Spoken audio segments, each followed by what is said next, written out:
بسم اللہ الرحمن الرحیم۔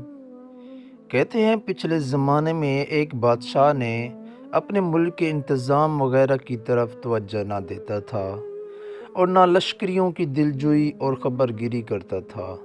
چنانچہ نتیجہ اس کا یہ تھا کہ رعایا بد دل اور سپاہی خستہ حال تھے۔ ظاہر ہے ایسی باتیں دشمنوں سے چھپی نہیں رہتی۔ بادشاہ کے ایک حریف نے ان حالات سے فائدہ اٹھانا چاہا اور اس کے ملک پر حملہ کر دیا۔ یہ بادشاہ اپنی فوج آراستہ کر کے مقابلے پر آیا۔ پہلے ہی جھڑپ میں اس کے سپاہیوں کی بہت بڑی تعداد اس کا ساتھ چھوڑ گئی۔ کتنے ہی سپاہی اور افسر دشمن سے جا ملے۔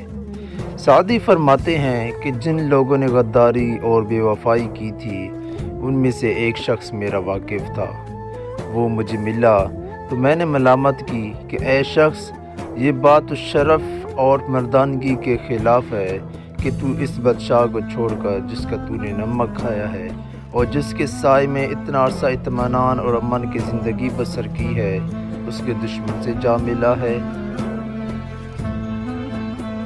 اس شخص نے میری بات سن کر کہا، بے شک یہ فعل پسندیدہ نہیں لیکن انصاف شرط ہے۔ میں نے ایسی حالت میں بادشاہ کا ساتھ چھوڑا ہے کہ میرا گھوڑا بھوکا اور زین کا نندا گروی رکھا ہوا تھا۔ تم ہی بتاؤ ایسی حالت میں کیا کرتا؟